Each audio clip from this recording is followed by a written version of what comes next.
What's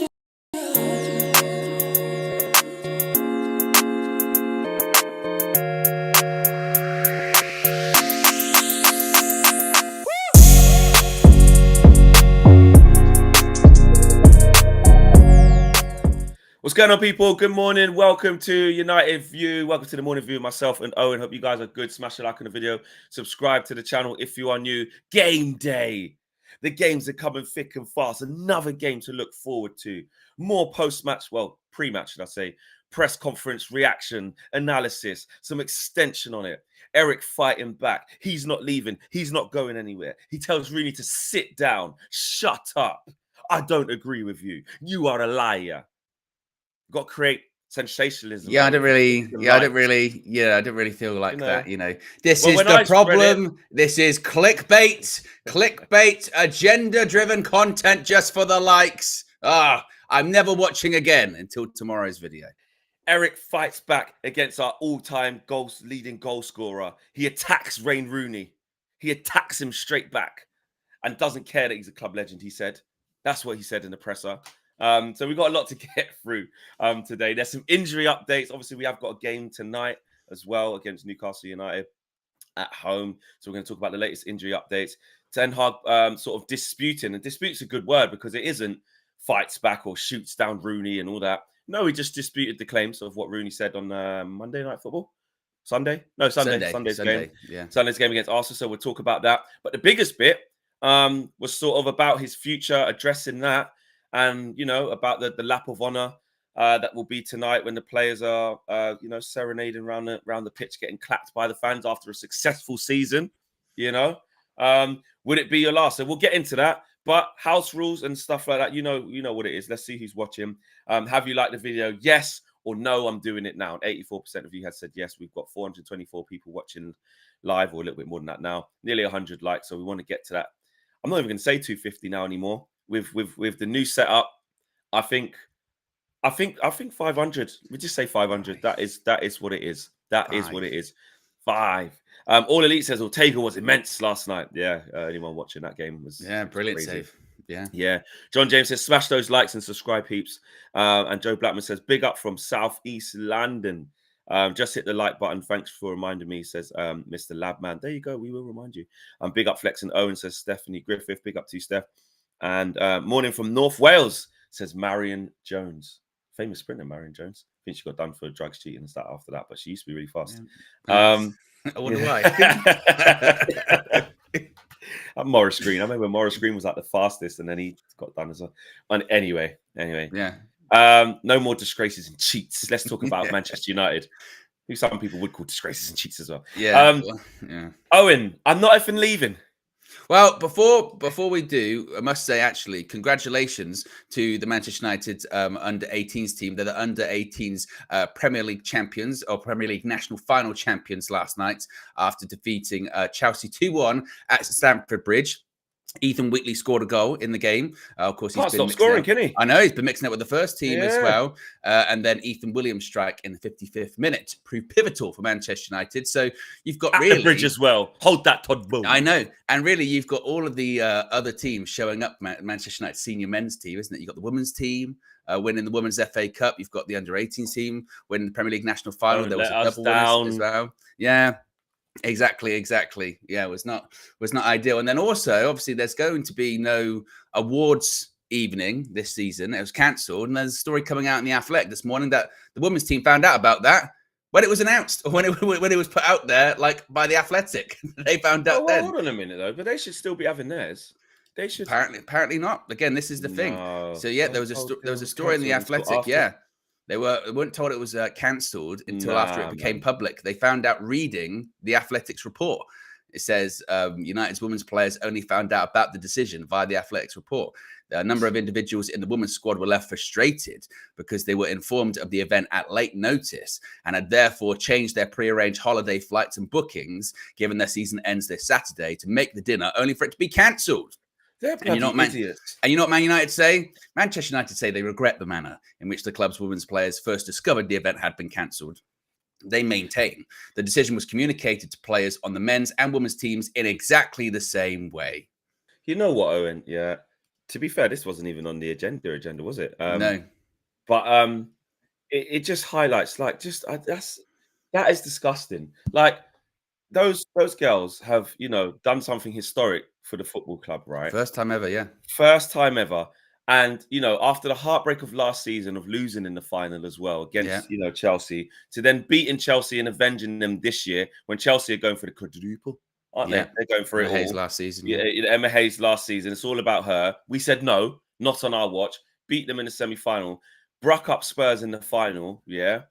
And then you're telling them that, you're not even. You didn't tell them, You didn't even tell them that it's cancelled. And furthermore, the fact that ours is cancelled, they should still be having. You should have made the men's team don't deserve a damn thing. Yeah, fine. Yeah, but the youth teams, I don't know if they mix the youth teams with. I think they might have individual ones, like the youth teams ones or whatever. Fair enough, but you know, and look what the youth team have done this year as well. But I tell you what, the women should absolutely be having their own thing. Like, what the hell? Absolutely. And then you wonder why, you know, you hear reports about Mary Earps possibly leaving. Of course, they lost Alessia Russo last year. And you can kind of see why. Mary Earps would be gone. Because you can see why they're like, yeah, exactly. How serious are they taking it? So, yeah, not good enough, is it? Really, like you said, you go fine, cancel the men's one, but women's one, you won the FA Cup. Of course, have your own thing. Absolutely, yeah. Ridiculous. But going on to Erik ten Hag, some people have questions whether it's going to be the last time that he manages Manchester United at Old Trafford this evening, of course, the final home game of the season. Erik ten Hag was asked about this in the embargoed part of his press conference. He was asked if tonight's match versus Newcastle would be a goodbye to Old Trafford for him. He said, "Goodbye for me. It's not how I feel it and how I see it. It's not the way I go to start the lap of honor for the fans. No, the answer to the questions you made so often, same answer." But he did confirm, as you mentioned, Flex, that there will be a lap of honor. He said, "Through the good times and the bad times, we are together, and the fans show it that we are together. So we will do a lap of honor." So there is going to be a lap of honor at Old Trafford this evening. I don't know if you can even really call it honor. I was trying to think of what It's a lap. There's just going to be a lap. A lap of the pitch. A lap of dishonor. There you go. Yeah, maybe, you know. But look, it's one of those ones again, isn't it? Again, it's a press conference. Do you think it's going to be the last time you manage at Old Trafford tonight? Is this going to be a goodbye? Yeah, it is actually. Yeah, I've got my stuff. I'm going to get my family on him. Yeah. And obviously, he is also saying that's because he has to. What he has to do is because he will be doing a lap. So he's saying the lap that I do, that's not how I see it. That's not. You can paint that. Like when I do the lap, it's to thank the fans for how shit we've been and that they've actually turned up every game. Thanks for staying. Thanks for, you know what I mean? Yeah. And he's right. And absolutely, that's what every single one of them should be doing that and face the music. And I'm not saying the music's going to be aggressive and F off and why are you doing it? No, people will stay and clap them. More of a respect thing, again, as an appreciation that you have fallen way below the standards of Man United, injuries or no injuries. And you need to thank us for it like they did to that away end and sort of take it. I think the players will, but also I don't want to paint like a negative picture the whole way through this thing because the fact of the matter is a lot of match-going fans and people who are in the stadiums, as we've seen, as Erik ten Hag talks about, it's not a big as portion as what is online. So you know sometimes you see different polls and stuff, but match-going fans, especially when you're in the stadium in front of the team, it's largely supportive. It's largely supportive, and I have to say, there's a couple of times where it's been a bit toxic in the stands this year, but that's been towards like a couple of players here and there. Like, I don't even know if it hasn't toxic really been is to the right Erik. word, No, not toxic. It's frustration. Like, yeah, like because you look at maybe the Rashford one against Coventry, like that was a bit toxic. That was a bit of a turning point. Owen, mate, that one was toxic. Yeah. But there's been the odd occasion where maybe Ten Hag's made a sub and the crowd have reacted negatively to that, but not toxic in the sense of like, you know, just constant booing, constant this, constant that. So I think you're right. I don't think that would be kind of the atmosphere. And there's a lot of support as well of people who are, let's speak for those people as well before we stuff not. There'll be a lot of people clapping the team to say, who actually think, you know what, you've been decimated with injuries. You're trying. Erik, well, we do believe in you. Some people will be clapping him, maybe not the players. You know what I mean? There's differentiation in the clapping. You know what I mean? There might be something like that. We believe in you, Erik. This isn't your fault. Them clowns, it's their fault. We believe in you. And also, you know, a bit of a thing of, maybe this isn't the time. Maybe it's, the FA Cup final's coming up still. Let's not try and end it on a super sour note because it hasn't ended just yet. You know what I mean? It might be. Do you think Eric does another speech? I don't know. I was thinking that as well because, of course, last season there was the rah-rah speech. We've got one more game conceded in 40 seconds. I was locked in, Owen, when he did that in the stand. I was like, yeah, come on. Yeah, F City, yeah, come on. Well, and then the best thing is that then we find out like a week later because everyone was so focused on his speech, going the words he was saying. We were like, this is incredible. And then when it came out later that Martial wasn't available, everyone went back and watched it and went, he was holding his hamstring in that speech. Like, what's going on there? And then we didn't see him until like the start of next season. He didn't play for all pre-season.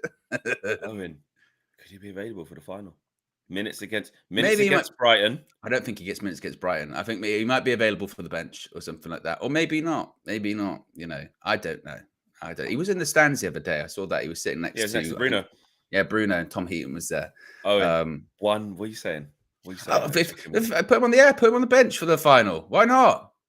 Why not? We don't have to worry because previously, and this is going to sound very harsh and very cynical, and I don't mean it to be, but previously the concern would have been if he's got time left on his contract, don't play him because if he gets injured, we can't sell him. That would have been legitimately the problem. That's what happened last season, wasn't it? Can't sell him over the summer. Why? Well, he's injured. He literally right at the end of the season missed all of literally not our problem after the final. So it might be like, wow, go get some interest. Go get some interest. You know what I mean? Put yourself in the shop window, mate. So and mate, we've been paying you 250 grand a week for the last 3-4 years. You ain't played, so if you're half fit, you better get on that bench, mate. When had surgery. When was it? When did he have surgery? Was it like January? He had surgery. I just remember it saying 10 weeks. That's not that. Yeah, and then I remember literally it got to like 10 weeks and 1 day, and immediately Lucas tweets out, "It's been longer than 10. It's been longer than 10 weeks." Fucking hell. Lucas is mad. He hates us. He does. And to be fair, again, the other day he did something about Martial, I think, again, and it was so like uncalled for, or something like, well, Martial's not going to be playing because he's probably got like a headache or something. It was so like, again, he's not in the team. Or like he did one with Hoyland the other day when he was like, he's too busy talking to people on social media or something else. He's like, God, get over it, mate. Literally, get over it. So to answer your question, will he do a speech? Probably not. Probably, I don't know. I mean, who knows? Depends what the atmosphere. If we win, then maybe he will. You know what I mean? I don't know. Should he? But I don't think we're going to win. He could. There's two ways of looking at it. He could use it as an opportunity for like, I understand this season hasn't been good, but I thank you for standing by us. We know that we haven't done what we need to do. Would you rate that if he did that? Do you know what? 78,000 people. I probably would. I would rate that. Face the music and went, this season hasn't been good enough, guys. But thank you for the support. I actually would. But there is one more game, and our focus is on that. Maybe he does. I actually would respect that. I would respect that. I mean, some people will say, no, shut up, you're fraud. I don't want to hear your excuses. You can't please everyone. But me personally, if I was in the ground, I will be there. If he did that, I would. Well, maybe don't do the speech and go like, look, we've had a lot of injuries this season. Maybe you just like leave that bit out of it. Maybe you just sort of like you've sort of said in some of these press conferences after the game, just go, look, it's not been the season we wanted. We apologize for that. We're going to try and come back next season and be even better. Thank you for your support. We've still got an FA Cup final on the horizon. We're going to do everything we can to bring it back. So that kind of thing. Maybe you do that. I would do, and that is a sort of halfway point of like actually thanking us for like watching this shit.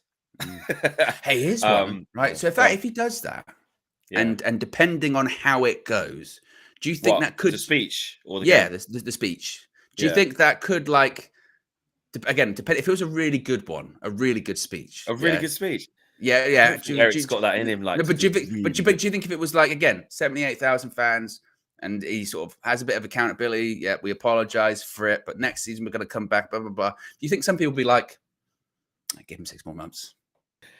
Do you think it could? Do you think people that are on the fence or not so on the opposite, poles of it, are a little bit more in the middle? Do you think they might look at it and go, get caught up in that? Or if they do, could that go away very quickly depending on the FA Cup final? The answer to your question is literally both of those outcomes. Yeah. In the moment, I could tell you, like, I don't know how you guys feel when you actually go to games and when you're in the moment. It's easy to get caught up in any emotion within a football match, whether it's the highs of scoring or a player's playing rubbish or tactical substitutions or whatever the thing is. So in the stadium, if he says certain things and it does have a little bit of a galvanizing feeling, the crowd gets like, yeah, you do find yourself saying, yeah, you know, then you might literally, I've done this, you might literally be driving home or walking out and go, oh, well, I still feel X or I still feel Y. And then, like you said there, Owen, again, it's all about results. If you go and lose the FA Cup, what he said in the speech 2 weeks ago, no one's going to care. Or we lose against Brighton, you know what I mean? Or lose against Brighton, get smashed. No one's going to care. And there'll be a large chunk of people who, again, depends where you are. Some people have clearly made their minds up, and there doesn't matter what he does, even if he does win the FA Cup 3-0, that he's not the guy. Some people believe that. So some people would hear his speech and go, mate, I'm not interested. Load of crap, mate. I've seen you all through the season, this, that, and the other. And some fans, like you said, could be turned in that moment. And then there's another section of fans that will be like, I'm so glad he's done that. That shows what a good guy is, and that's why we have to back him. Yeah. So to answer your question, all of those outcomes are all of the above. All of the above. Yeah, that's probably fair, isn't it? Yeah. Yeah, exactly. Alex says, who the F is staying? It's Manu United from now on. Shut the channel down, says Alex. And M. Sati says, Man City Wikipedia mentions 3-peat, brackets 4 coming, never mentioned by Liverpool or Man United. Also, on the treble page, they highlight theirs more than us. Media team. Interesting. Got to get on those Wikipedia edits, can't you? That's the problem. Yeah, because everyone can just put on there, innit? Yeah, I don't even know if it's like that now. Maybe you have to be like, you know, because in the day and age of misinformation, you have to, like, you know, be registered or something like that. But that's the problem with Wikipedia, isn't it? Like many people say, a lot of the information on there isn't true. Particularly on like celebrities, they come out and goes, so you were born here on this day, and they go, no, I wasn't. No, I wasn't. I was literally not born there. It's just wrong. Yeah. It's just completely inaccurate. 1,100 people watching, guys. So big up to you. We've got 300 likes. So the likes are going up. The likes are liking. We're on our way nicely to 500. As you can see in the poll just there, have you liked? Yes, 76%.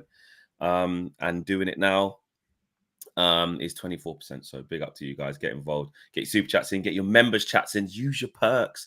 If you're a member already, you get your priority chat. When you make your statement, when you make your comment, it goes straight into where the supers are or the priority chats are. So they will definitely get read out. So use your perks, use your emojis, use your priority chat. And in the comment section, use your privileges of being a subscriber as well. It means you can have your say in the comment section right there. Big up Minute Football. See you there.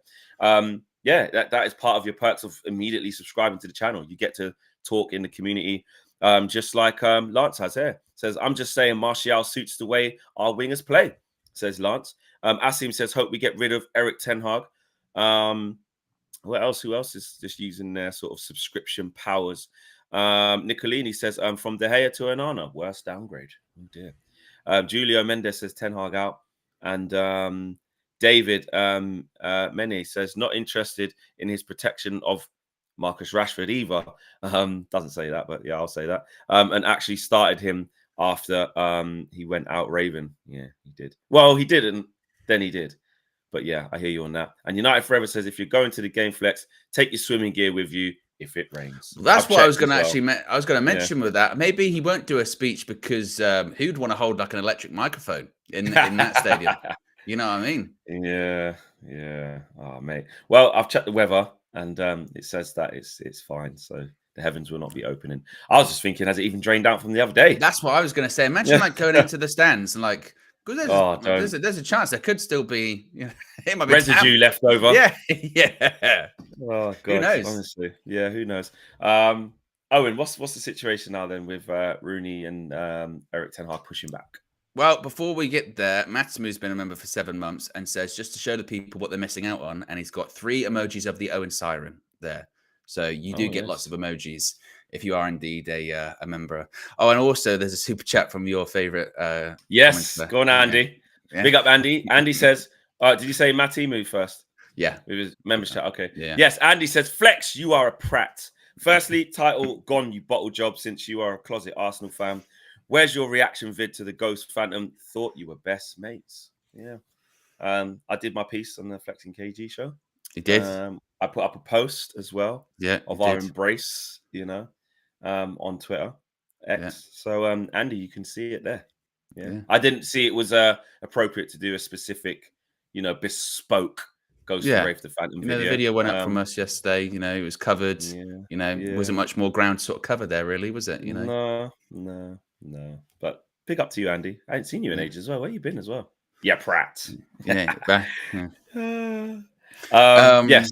Rooney, yes. So if you weren't familiar with what Wayne Rooney said on Sunday, he said the following. He said there are some very good players in that squad, Man United squad, and the performances are way below par. You look at the injuries, and some of those players could play 100%. He said you have a European Championship coming up and an FA Cup final coming up. It is easy for players to stay out for a little bit and then come back towards the European Championships. I've seen it myself over the years. I just think the players who have been injured are not filling themselves with any credit at the minute. So naturally, Erik ten Hag was asked about this in his press conference about Wayne Rooney's comments. And Ten Hag didn't really, slam him, hit back at him or anything like that. Yeah, he knows not to do that. He just kind of sort of disputed it. He said, I think you have to see here in Carrington, the players are desperate to play. I see Licha Martinez. I see Bruno Fernandes. He did a fitness test on Sunday to play. Marcus Rashford did everything he could do as well.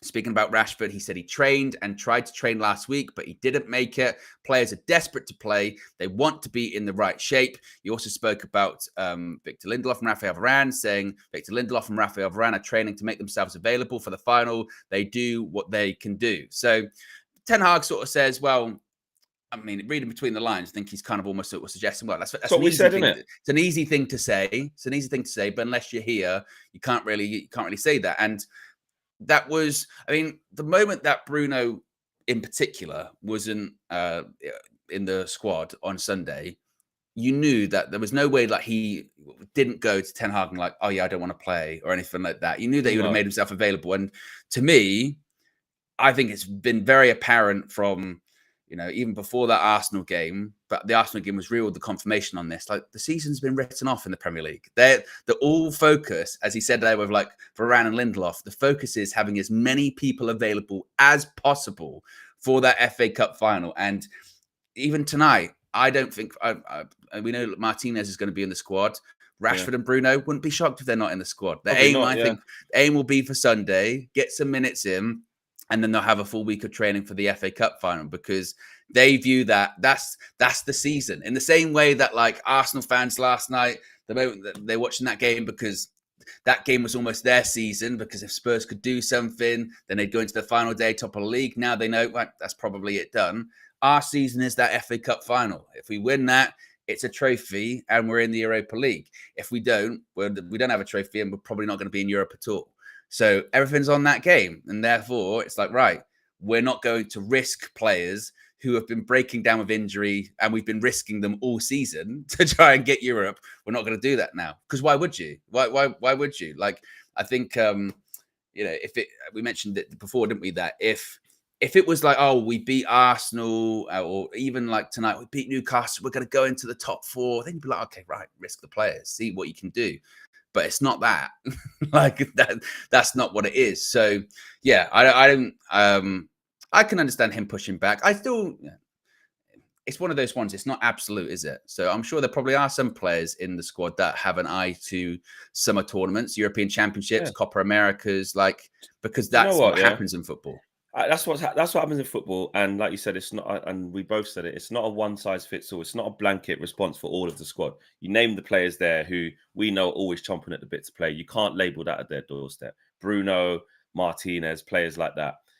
If you're Rafael Varane, at this stage of your career, and with how much he's been moaning about the fixture congestion and all these different, he's a big campaigner for that. Rooney's probably means him. Let's be honest, players and I'm not discrediting Rafael Varane, but Rafael Varane is not going to push himself through the pain barrier to maybe mash himself up for the longevity of his career, for what he's got left and stuff. He's not going to do it. He's retired from international football. He's played bags of football his whole career. He ain't going to be in a rush. He is going to say, I'll get fit for the final. Just leave me out of everything. Let me go at my own pace and let me get fit for the final. Martial is not going to be in a rush to get back fit for anything. It's over for him. It's been over for a hot minute. And his agent said the thing of, okay, now he's going to go and actually sort his injury that he's had for ages and stuff like that. But that's the thing of he needs to go and get himself sorted because he needs to actually resurrect his career after this. He's going to be a free agent, so he's not going to do it. I'm going to say Mason Mount as well. I know the last one was unlucky, but he's had so much injuries. The season has been a write-off for him. Like, he's not going to be able to get fit enough to be able to start in the cup final. And even if he's on the bench, there's not much chance of him coming on for maybe the last 8 minutes, 10 minutes. Who knows? He might chuck him on right at the end if he's fit, which he said he should be back for this game, didn't he? Back in the squad. Mason Mount. He said, maybe it might be Sunday as well. Everyone's for Sunday. Everyone's for Sunday. And then to get ready for the FA Cup final. To get ready. So when Rooney says, like, there's some players who aren't, like, bashing Eric's door down, say, play me. I'm telling you, I can take injections. Like, let me get back. Of course there is. Oh, of course there is. I mean, Victor Lindelof, he's been injured like quite a lot this year as well. He's in his last year. He's been in and out. He's like fourth choice, fifth choice. He's not going to run himself into the ground. Whereas like Johnny Evans, with his mentality and how he's been at the club and stuff, he is pushing through the pain. He fucking failed a fitness test before Palace. Still played 90 minutes. Played again against Arsenal. Had to come off the idiot. Like, he will. Willie Camboila, youngster, he's going to want to play. Like, he probably is trying to say, like, boss, I'm ready. But again, it's his breakthrough season. He's not even really ready to play for us like that. So I just think, some players you can say that for. And then some players, it's actually the manager's discretion and the player to go, right, just get fit for the final, mate. Like, it's also the comparison between this era and Rooney's era, because with Rooney, it's almost a part of it of like, he would... obviously, he would play through the pain barrier. He didn't care. But at the same time, he had more to play for than this United team. You know what I mean? So at this stage of the season, like I said, if I do feel like if we were competing, let's say, for a title, I don't think there'll be players sort of shirking their responsibilities. Now, that might be the problem, isn't it? Is the fact that, well, it shouldn't matter if there's anything on the line. These players should want to play regardless. But I do think part of it, as you mentioned, is manager's discretion. But I also think, like you said, there are some players that just sort of got to this part of the season, they're checked out, and they're like, man, for whatever reason, whether it's they're saving themselves for the European Championship, whether it's because they think they're leaving at the end of the season and they want to stay fit over the summer because they want to make sure they get a good transfer. I'm sure there's a lot of different reasons. But I thought it was very well said by Ten Hag. That could have been a bit of a slippery slope. And you have to remember, in these press conferences, those journalists are there to trip you up. They are. Flex, they would have loved it if Eric Ten Hag came out and started having pot shots at Wayne Rooney. Give them the sound bites they need. Yeah. Particularly with how much media Rooney's doing nowadays, because of course he's now joined the Overlap. He's doing regular stuff with Gary Neville. I don't know if he's going to be doing more regular stuff on Sky. Yeah, probably. He's going to start talking. Rooney's not afraid to start. He's going to be more. He's going to be more visible than maybe he was when he was coaching and all that kind of stuff. Yeah. So because of that. Opinionated. Exactly. So because of that, the moment you start, like what happened when they have pot shots at Gary Neville or Jamie Carragher, well, they've got a platform every single week on national television to come out and respond to it. And that's what they want as well. And some of them write, newspaper articles and columns and opinion pieces. So you also want to be a bit careful. So I thought, in fairness, you handled that pretty well. Yeah, but also I like that Rooney as well is coming out of his shell and saying what he really thinks. Because what is easy to do now, sometimes Gary Neville was tied to the club. Some people say, with the Ollie thing, he didn't want to criticize him, and to the point where Gary Neville literally just said, "No, I won't. He's been my mate for 25 years," which rubbed a lot of people up the wrong way. It's like, we pay our Sky subscription, you get paid the big bucks, give your opinion, to analyze, to give your opinion, and you're basically saying, "I won't because he's my mate." But on the flip side, if that was me. And like I was on a thing, and you were the manager, and you're like my guy, I'm not going to rinse you. It is difficult, but I still have to give some form of like. Rio was similar with Ronaldo, wasn't he? He was like, he's a good friend of mine, so it's difficult, and that's where it gets compromised. And sometimes you're better off just admitting the compromise than trying to hide it. Whereas Rio doesn't really give a shit, does he? And that's why I like it. He doesn't have no affiliation to none of them guys that are in this crop. He played with Rashford and that. Yeah, I get that. But he'll say it. He'll be like, but he'll say like, no, not good enough. He said, I think he said, we finished 7th with David Moyes, and he went, but we weren't as bad as this lot. So he doesn't really care. And even at the moment, with the Gary Neville stuff, because many people have pointed this out, and I suppose it is somewhat true, that Gary Neville has, pretty close ties with Sir Dave Brailsford. Of course, he's part of the task force with regards to Old Trafford, which must be stressed. The reason that there's not Ineos involvement on that task force is because they want to keep it at an arm's length. But look, it's at the request of someone who's a minority owner at Manchester United to build a new stadium for Manchester United. So naturally, there's affiliation there. And many people have pointed out that it feels like Gary Neville has somewhat changed his tone when he's talking about certain things at Manchester United recently, i.e. Eric Ten Hag or the future. And, where does that come from? And with Rooney, that's just not the case. So I hope he does more stuff. I mean, like I said, he's doing stuff on the overlap now, which is exciting. And he's very straight talking as well. He doesn't really skirt around the issues, does he? He's not a really political guy or anything like that. No, going, oh, you just say it. Say it. Yeah, exactly. Say it as it is. Yeah. Ryan says Casemiro leaving. Tuchel wanted Paulinho at Bayern. Hypothetically, would you sack Eric Ten Hag for Tuchel if it meant he finally got Paulinho, but at United? I mean, no, I wouldn't sack a manager just because of a target that he wanted that somewhere else, which means that he'll bring that target here. That if you sack the manager, it has to be for all of the footballing reasons that we need to see. It can't just be because of one specific player. Yeah, I wouldn't do that. And that's my friend Andy, FC. Yeah, that's player FC, player manager FC, isn't it? That's it's a combination of both, isn't it? We really need to move away from that. My brethren Andy says, Flex, couldn't care less about you. Good to hear. But let's call it right. The ghost has been a flop for us. First season, Ollie sacked. Third season, 8th, riddled with injuries for F's sake. And second season was really good for him. Then he got injured towards the end. Actually, that's a good point in terms of how would I assess Varane's 3 years here. Was it worth it? Did it work out? Not really. Overall, I think 50-50, just like how much he was available. When he played, which is always the thing you shouldn't have to say, but with him, you have to say that. When he played, he was always good. He was classy, never made mistakes. He was always fine, did his job because he's got a good understanding of the game, and he's the ghost, the wraith, the phantom. But the biggest problem is we got someone from Real Madrid who we thought would elevate us and help the team. At the same time, we got Sancho and Ronaldo. So that window really put us in a space where we felt, right, we can go and challenge. It was the worst season ever. Second season, under Eric, we tried to stabilize. We finished third of the Carabao Cup. He makes it very clear that Varane's new partner is Martinez, and they're the two.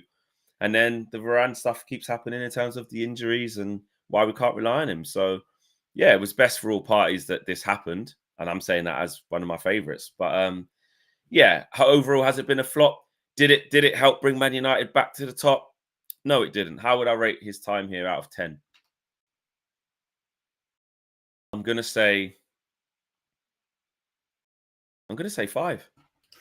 Yeah, I was going to say maybe like a 5 or a 6. I mean, I think you're right to point out the context in which he was brought in, because I think that's really important, because it was following a season finishing, was it second in the Europa and against Europa League final, and as Ole Gunnar Solskjaer said in that interview on the overlap, it was like the next step, wasn't it? Of right, we get a world class centre back, Jadon Sancho, Ronaldo, whether he was part of the plans or not, sort of thing. But it was about making the next step, and that didn't happen. And it must be stressed. That's not because of Raphael Varane. It didn't, So you're saying it was just Varane's fault. That's what it was, just Varane's fault. No, it wasn't his fault. Last season, him and Martinez were an excellent combination. Whether or not, again, that was the original intention to have him as the centre-back partnership, because I remember on pre-season, in Ten Hag's first pre-season, he was playing with the B team for a while, and then he came in, and that season started with Maguire and Martinez, didn't it, for those first games against Brighton and Brentford? But then their combination was really good. Like I said, did win a cup and won the Golden Gloves that season. David De Gea, defence plays a big part in that as well. So I think that was hope of what it could have been in the future. But and then this season, injuries as well. I mean, but it's not to the extent that other people have had injuries this season. It must be stress. I mean, Varane's been more readily available than other players this season, but you just know what you're going to get in terms of sort of his fitness record, isn't it? But one thing I will say is, complete and unsurprisingly, completely classy until the end. I thought his post yesterday's video, sort of saying farewell, was really good. He'll be there tonight. He's not going to play, but he'll be there tonight to say farewell to everyone, and he'll get a good reception. Won't be a legend, probably a cult figure, If that.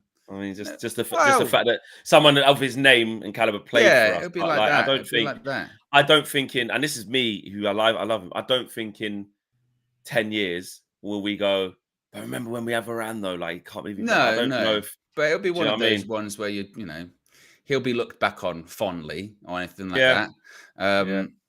And I should get a Varane shirt, shouldn't I? Really, last game of the season, I should just it's my favorite. But like you said, I think it's the right call for all parties, isn't it? It's the right call for all parties. Right, cool. Because you know with the injuries and his wage in particular, 340k a week, and you mentioned it on the Flex and KG show yesterday. It was the same thing I said during the presser and the Varane exit video, which was the narrative of this is the problem with Manchester United Flex. This is the problem. You know, we've chosen Maguire and Lindelof over Raphael Varane, and this is the problem. And you sort of go, well, you know, I think there should be an element of frustration towards Manchester United, but not for that reason. The frustration should be centered around, well, in an ideal world, we'd be able to get rid of Harry Maguire last season and these other players last season or even this season. But the frustration should be like, but when we signed them in the first place, we put them on ridiculous contracts, which makes it impossible for us to sell. The only time we can get rid of them is when their contract expires. So we have to wait. We have to wait. So with Varane, of course he was going to go before Maguire and Lindelof. His contract expires before them. And even in the case of Lindelof, they triggered the extension. He's on like a third of the wage that Raphael Varane is on. And the chances are he's going to get sold this summer anyway. But so sort of the frustration, I think, should be centered towards, we're choosing Maguire, we're choosing McTominay over Raphael Varane. It's no, the frustration should be when we signed him in the first place, we put him on contracts so overinflated that we gave ourselves no option but, they're going to be here to the end of their contract then. Because no one's Do you know what else people forget as well? People who say that as well about you choosing Maguire or this, that, we're getting rid of our best centre-back are not even looking from the player side. Mate, Varane probably don't even want a contract extension here. Because people got to remember how it works. As it's going down towards the end of his contract, his representatives will go and speak to United and find out what's going on. Man United's initial thing could be, listen, we're making a lot of changes. We just need to get a feeler from you. Like, we will offer significantly less for Rafa if he's going to stay. The agent could say, stop you right there. We kind of want to it's best if we just let it run down. We're going to go in a new direction anyway. It could have been paused and stopped from 6 months ago, from January. When look, those things we don't know, do we? We don't, like I said, I've seen a lot of that. But no one thinks that that could even be a thing. Well, I've seen a lot of that, like the last 24 hours going, no, I mean, they should have offered him on reduced terms. We don't know if they did or they didn't, They might not have done it out of saying that they don't want it. Don't even offer it. Yeah, again, we don't know the different scenarios. One thing we do know is that they put themselves in that difficult position when they gave them that contract in the first place. Like, it was always going to come to this, wasn't it? Of like going, well, you're going to have to extend a 340k a week contract. Are you going to go up? Are you going to keep it as is? Or are you going to go, I've got to come down here? And the moment you start coming down on contracts, it becomes a bit of a frosty issue anyway, because you're talking about sort of respect then with someone like Raphael Varane. And with the funny thing with him, it's not as if he's old. He's like 31, but because of his injuries, he had to retire early from international football. So that plays part of it as well. So that kind of stuff, again, we don't know the complete permutations, ins and outs of, but I think the real frustration should be towards, the Ed Woodwards, the John Murtos, the Richard Arnolds, because they're the ones who put these guys on these contracts in the first place that make it difficult. They put them into these weird situations. Anthony, I always use him as an example. Even Maguire's an example of this. When we signed him, their contracts compared to the one they got at Man United, they got like 10 times the amount. Anthony's was on like 20k, got 200 at Man United. Maguire, I don't know what he was on at Leicester, but he's on again, like, was it 200 at Man United? Yeah. He wasn't on that. And again, you put yourself in a position. You put yourself in a position then in 2 years' time, 3 years' time, if it doesn't work out, what are you going to do? You can't get rid of him. We're not going to pay off his contract. You've got to change the whole we have to wait. We have to wait. And then, you've got two things. You either have to wait or you have to start doing what Arsenal done, which I don't know if we can afford to do it, how they did it, where you literally pay people off or rip up contracts we're so tight with FFP and PSR, we can't do it. We can't do it. Arsenal didn't have people on like 350 grand. that you need to write off. Like, I know Well, the Ozil thing. The Ozil one was that the was Ozil, that was wasn't it? probably, Yeah. but like after that, it wasn't that. I don't even Aubameyang wouldn't have been on 350 grand a week. What was his contract? His contract was a big one because he signed a new deal, wasn't it? But the difference is the reason Arsenal got away with that one is because he went to a club he wanted to go to in Barcelona, wasn't it? So sometimes they found someone to subsidise the wages. Remember in the documentary, they're saying unless Barca come back in this next hour and a bit, you've got to put him back in the squad. And they also, literally said that in the thing. Sometimes, you know, if again, because it's about people getting the money that they think is owed to them. If it's like, you know, oh, we owe you this, but they go, but you can go to Barcelona. If you just like kind of like wave that off or a little bit of it off, you can go to Barcelona. I really want to go to Barcelona. Then that can happen. Like I mentioned it yesterday with Casemiro. Do you know how lucky we are that like Saudi are interested in Casemiro? Because it exists. Because if not, I don't know what option Man United would be going. They'd be going into this summer with him like 3 years left, 2 years left on a contract over 300k of a player that's declining and not playing very well. Who would pick that up?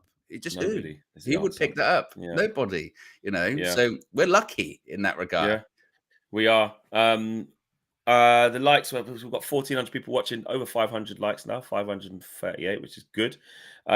Jason Ramon says a Ghost Ray Phantom. Can I have your shirt? Pretty please sign. Yeah, I want to get that. I'm gonna try and sort that out. Ghost Ray Phantom t-shirt, or sign shirt. Matt Farley says whoever wants Eric Ten Hag to stay, they really think he'll have injury-free next season. An injury-free season, play differently, be proactive in the game. Let's be honest. Where's the evidence of that? So Matt Farley saying what will change, in his opinion. I wanted to talk about just Kieran McKenna thing actually, because yesterday, obviously on the Flexing KG show, kind of came out from that Santi Arun, which I was a bit not really sure about that one, but the Guardian. Ed Aarons from The Guardian's done an exclusive piece from yesterday as well, late last night, where it claims a lot more from a bit more of a credible source. And he says that Man United ponder a move for Kieran McKenna if Ten Hag departs. Initial contact has been made with the Ipswich manager. Brighton and Brentford have always also shown interest. Kieran McKenna has emerged as a surprise candidate to replace Ten Hag if the Dutch would leave United at the end of the season, with the Ipswich manager also attracting strong interest from other Premier League clubs. I'm just going to move it forward. McKenna was at Old Trafford for 6 years on the coaching staff. La-di-da-di-da. He is believed to be under serious. This is interesting. He's believed to be under serious consideration to take over from Ten Hag should United decide to bring an end to the tenure after his disappointing season in charge, with the co-owner Jim Ratcliffe poised to review, etc., etc. Initial contact is believed to have been made by United and McKenna's representatives, but sources have stressed that it is still early days, which is a quote. 38-year-old also rejected Crystal Palace, etc., etc. Ipswich is determined to keep him. Brighton also understood to be interested. Brentford, anything else? So basically, the main bit from that is initial contact has been made with the representatives, which, look, loads of people have been candidates throughout this thing. They're coming and they're going. Southgate's been a candidate the whole time. Then it was Potter. Then it was De Zerbi. Then it was Thomas Tuchel. So they're all getting thrown around. But that one is a bit interesting to hear, like someone a bit more. It does say in it, any move is likely to involve a considerable compensation because he signed a new deal until 2027. And even that's when it get into United going, well, we don't really have a lot of money. Well, from an FFP point of view, to get rid of Ten Hag, we'd have to have compensation to bring someone in. It'd be compensation as well. I'd be shocked if I'd be shocked. I'd be very shocked if that. I think he needs more time. He needs he needs the next step, whether that's a season with Ipswich in the Premier League, which I'd be. Well, it depends. It depends how sort of calculated he is, I suppose, isn't it? Because you could see it as a situation of like, right, I got promoted. We're gonna do a season in the Premier League, or, and I'm sure like probably this is where you talk to your agent. The agent goes like, oh.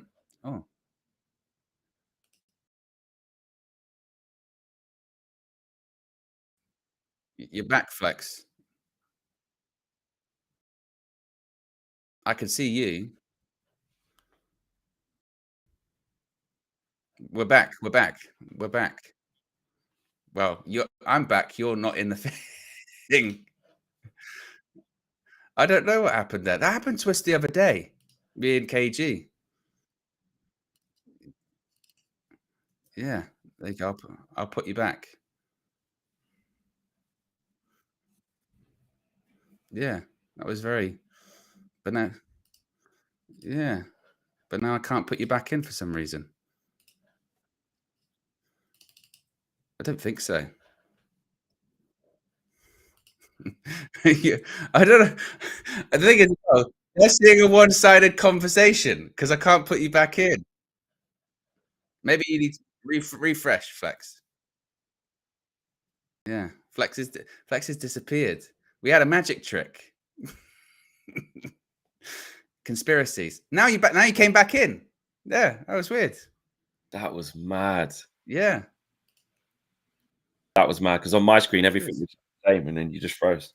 Yeah, on my screen, you just I heard you go and then you disappeared, and it was very like interesting. Interesting, very interesting. Got to give you guys a little bit of entertainment during the during the shows. Yeah. For but I was saying with McKenna, he might give it a season with Ipswich because he just got promoted into the Premier League, or his agent might say to him, look what happened to those promoted teams this season. Your reputation could take like maybe a little bit of a hit. Maybe things are sort of going good at the moment. Maybe we want to have a look.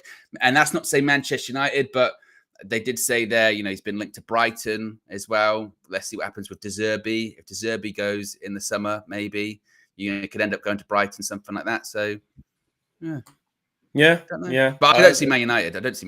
I don't. I mean, just to play devil's advocate, because I like doing those things, just to talk about something that we just can't see happening, which I say I can't see happening. Imagine that.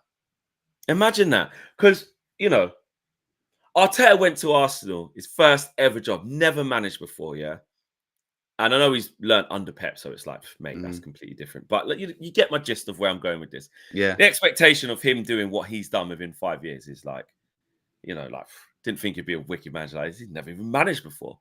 And Kieran McKenna was sort of part of the Jolly Boys Club where we was like, Ollie, look at our coaching staff. We've got Ollie, Mick Phelan, Carrick, and Kieran McKenna. What's going on here? How we expect to do anything. And then he leaves and, okay, Ollie's the one where it's like, okay, no one's really going to, want Ollie to, no disrespect, but. Got relegated with the kids team. Do you know what I mean? We'll leave Ollie out of this, yeah? I'm being respectful, right? But then Kieran McKenna and Carrick are the ones who leave and start their own journeys into, senior management and do really well. And McKenna just supersedes and takes Ipswich from there to the Premier League. Then Man United are in the mud. Can't find a manager, lack of candidates. And they go to Kieran McKenna, who was our academy coach and, one of our senior coaches a few years ago, and no one rated him. And he just comes in and just plays front foot football. We're attacking, doing well. And imagine that. So you're saying, Fleck, that McKenna is Arteta. So you're saying that Ollie he's better. Ollie is better than Arteta. Ollie is Guardiola. Because could Arteta go to Ipswich and get them back-to-back promotions? To what people are sort of saying in the chat, and this is, I suppose, the devil's advocate is because he's always been a good coach. People say the devil's advocate is of like, wow, like you said, Arteta, that was his first job. He was assistant manager at Man City, and that was his first job. And McKenna was an assistant manager along with Michael Carrick at Manchester United, and then first job, second. Well, first job, back-to-back promotion. So maybe. And look at Xabi Alonso when he went to Bayer Leverkusen. At that point, who was he managing? He was doing like a B team or something, wasn't it? I think. Was it Sociedad? Was it not a Sociedad thing? It was. Who was he doing? Real Sociedad B. B. So Real Sociedad's B team goes to Bayer Leverkusen. Obviously, we're not in the position that Bayer Leverkusen were in. They were like 17th in the Bundesliga or something ridiculous. But now they've won the Bundesliga. Many people want him. Maybe it's just about the fit flex. Triple R said first take ever. Company got the record number of points in the championship, then got relegated. Absolutely, it's true. But how do you know that if Company left Burnley with his style of play, with better players, bigger club, more money to spend? If Company was at, well, I'm not going to say Wolves because they don't have more money to spend than Burnley. They're struggling. But some work out, some don't. That's the point, isn't it? You never know. Company went to Bournemouth, and could he do what Areola's done? I don't know.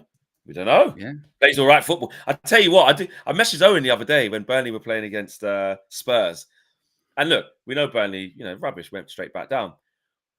But and it didn't work. So I know you can say, well, it doesn't matter. He played that. But I'm just talking about the actual football and the sequences and the patterns. Like, they opened up Spurs like loads, like just from like good football. Then obviously they don't have good individuals. Flex.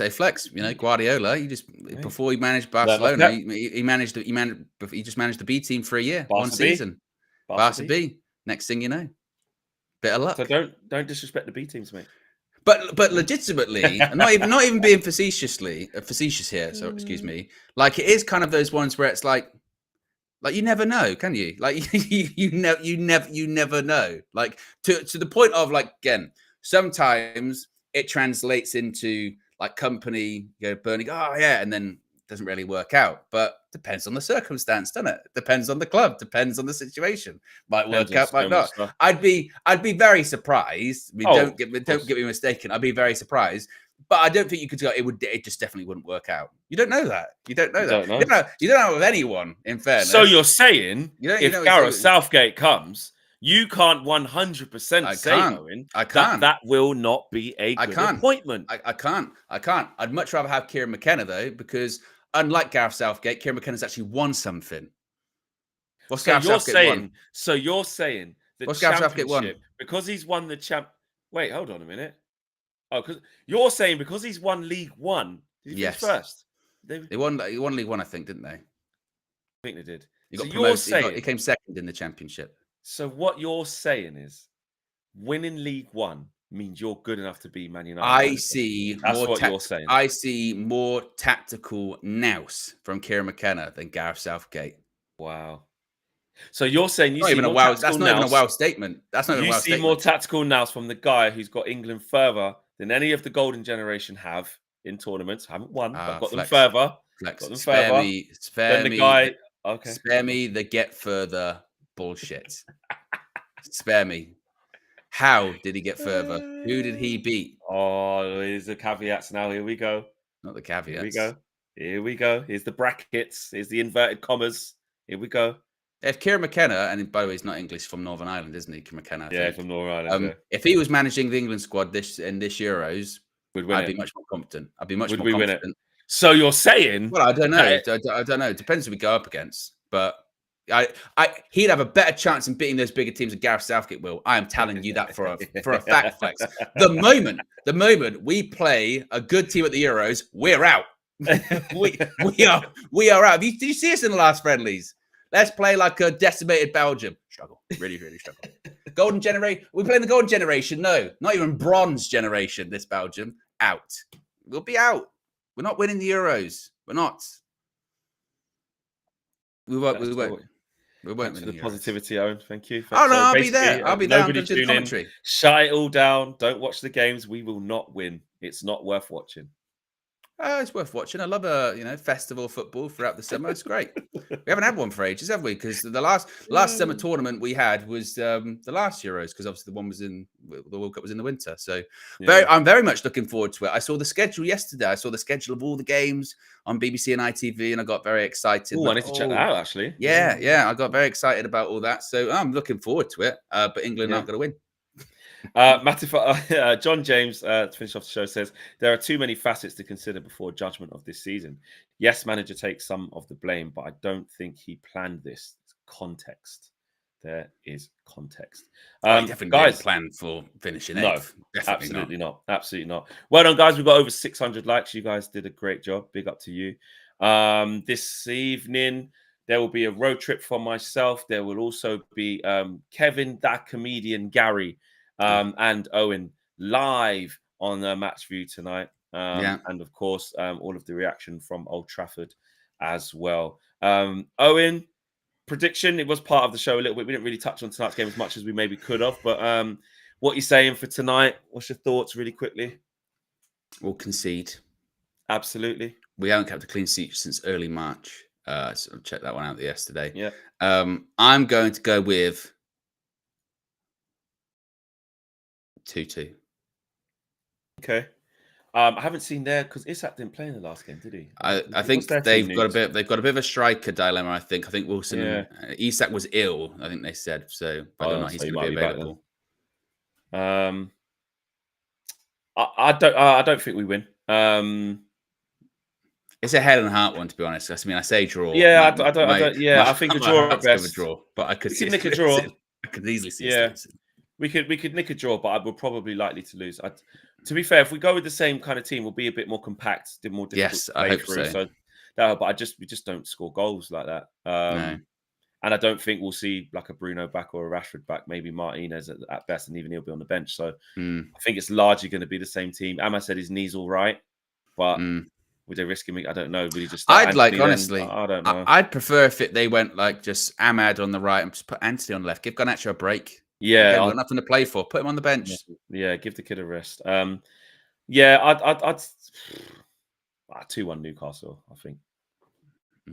Yeah, or at most a draw for us. Yeah, so there you go. Guys, smash the like on the video, subscribe to the channel if you are new, and we'll see you this evening. And I'll see you in the road trip. Take care. Peace.